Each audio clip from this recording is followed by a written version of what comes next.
Capítulo 14.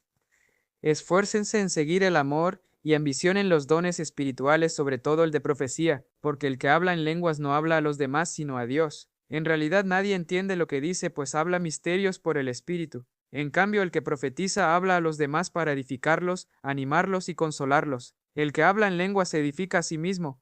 En cambio, el que profetiza edifica a la iglesia. Yo quisiera que todos ustedes hablaran en lenguas, pero mucho más que profetizaran.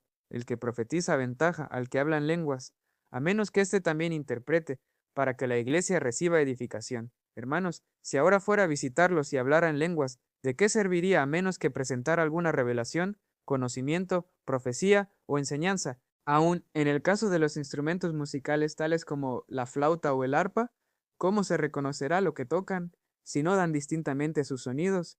Y si la trompeta no da un toque claro, ¿quién se va a preparar para la batalla? Así sucede con ustedes. A menos que su lengua pronuncie palabras comprensibles, ¿cómo se sabrá lo que dicen? Será como si hablaran al aire.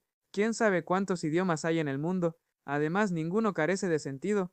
Pero si no capto el sentido de lo que alguien dice, seré como un extranjero para el que me habla, y él lo será para mí. Por eso ustedes que desean dones espirituales, procuren que éstos abunden para la edificación de la iglesia. Por esta razón, el que habla en lenguas pida en oración el don de interpretar lo que diga, porque si yo oro en lenguas, mi espíritu ora, pero mi entendimiento no se beneficia en nada. ¿Qué debo hacer entonces? Pues orar con el espíritu, pero también con el entendimiento, cantar con el espíritu, pero también con el entendimiento. De otra manera, si alabas a Dios con el espíritu, ¿cómo puede quien no es instruido decir amén a tu acción de gracias, puesto que no entiende lo que dices?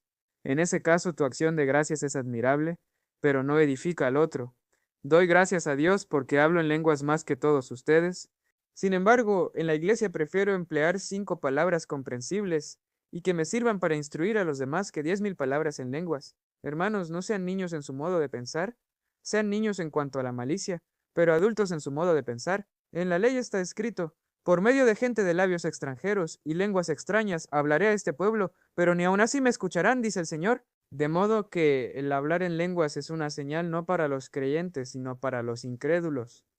En cambio, la profecía no es señal para los incrédulos, sino para los creyentes. Así que si toda la iglesia se reúne y todos hablan en lenguas y entran algunos que no entienden o no creen, ¿no dirán que ustedes están locos? Pero si uno que no cree o uno que no entiende entra cuando todos están profetizando, se sentirá reprendido y juzgado por todos, y los secretos de su corazón quedarán al descubierto. Así que se postrará ante Dios y lo adorará, exclamando, realmente Dios está entre ustedes. ¿Qué concluimos, hermanos? Que cuando se reúnan cada uno puede tener un salmo, una enseñanza, una revelación, un mensaje en lenguas o una interpretación. Todo esto debe hacerse para la edificación de la iglesia. Si se habla en lenguas, que hablen 2 o cuando mucho 3, cada uno por turno, y que alguien interprete. Si no hay intérprete, que guarden silencio en la iglesia y cada uno hable para sí mismo y para Dios. En cuanto a los profetas, que hablen 2 o 3, y que los demás examinen con cuidado lo dicho. Si alguien que está sentado recibe una revelación, el que esté hablando ceda la palabra. Así todos pueden profetizar por turno, para que todos reciban instrucción y aliento. El don de profecía está bajo el control de los profetas, porque Dios no es un Dios de desorden, sino de paz, como es costumbre en las congregaciones de los creyentes.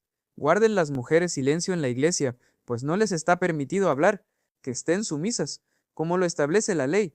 Si quieren saber algo, que se lo pregunten en casa a sus esposos, porque no está bien visto que una mujer hable en la iglesia. ¿Acaso la palabra de Dios procedió de ustedes? ¿O son ustedes los únicos que la han recibido? Si alguno se cree profeta o espiritual, reconozca que esto que escribo es mandato del Señor. Si no lo reconoce tampoco él será reconocido. Así que, hermanos míos, ambicionen el don de profetizar y no prohíban que se hable en lenguas, pero todo debe hacerse de una manera apropiada y con orden,